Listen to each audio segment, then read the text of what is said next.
국회는 윤석열 대통령에 대한 탄핵안을 찬성 204표, 반대 85표, 기권 3표, 무효 8표로 가결했습니다.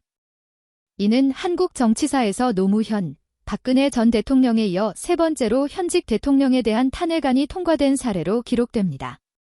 이번 탄핵안 가결은 법적, 정치적 갈등뿐만 아니라 국민 여론까지 반영된 중대한 사건으로 한국 민주주의의 현주소를 조명하고 있습니다. 탄핵안 가결에 대해 여야 정치권과 국민들은 다양한 의견을 내놓고 있습니다. 대통령을 지지하는 이들은 탄핵안을 정치적 보복지라고 규정하며 강하게 반발하고 있고, 반대하는 측은 법 위에 군림하는 자는 없다는 민주주의 원칙을 확인한 계기라고 평가하고 있습니다. 특히 이번 논란은 법적 문제뿐만 아니라 부정부패, 불평등, 논란이 된 정책 등 사회적 불만이 결집된 결과라는 점에서 주목됩니다. 이러한 이슈들은 특히 젊은 세대와 노동계층에서 강한 지지를 얻었으며 이번 사태의 촉매제로 작용했습니다. 대통령의 직무가 정지됨에 따라 국정 운영 권한은 한덕수 국무총리에게 일시적으로 이양됩니다. 그러나 야당은 총리에 대한 탄핵도 검토하고 있어 권력 공백 사태가 더욱 심화될 가능성이 있습니다. 만약 총리가 탄핵된다면 권한은 부총리 겸 기획재정부 장관 최상목에게 넘어갈 수 있으나 그 역시 탄핵 대상으로 거론되고 있습니다.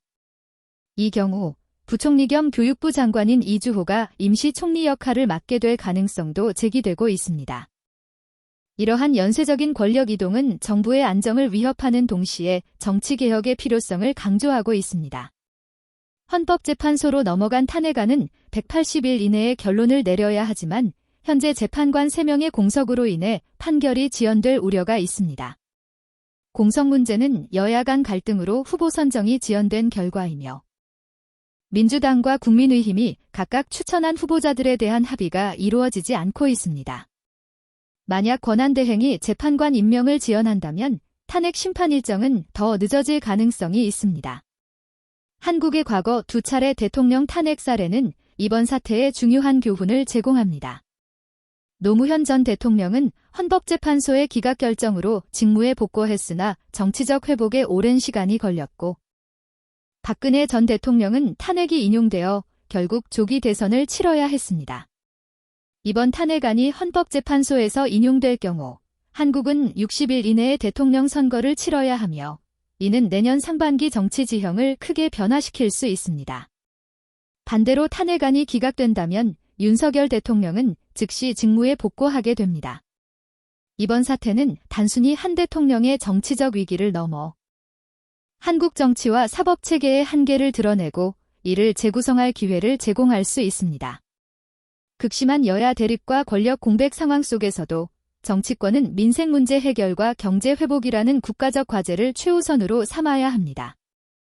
국민의 신뢰를 회복하기 위해 정치권은 법치주의를 강화하고 투명한 국정 운영의 중요성을 강조하며 구체적인 개혁 방안을 제시해야 할 시점입니다. 윤석열 대통령은 직무정지 직전 마지막 연설에서 잠시 멈추더라도 지난 2년 반 동안 국민과 함께 걸어온 미래로의 여정은 절대 멈춰서는 안 됩니다. 저는 절대 포기하지 않겠습니다. 라고 말했습니다. 이 메시지는 단순한 다짐을 넘어 위기 속에서도 희망을 찾으려는 지도자의 의지를 나타냅니다. 윤 대통령의 운명은 헌법재판소와 국민의 선택에 달려있지만 이번 사건은 한국 민주주의와 정치의 새로운 이정표가 될 것이라는 점은 분명합니다.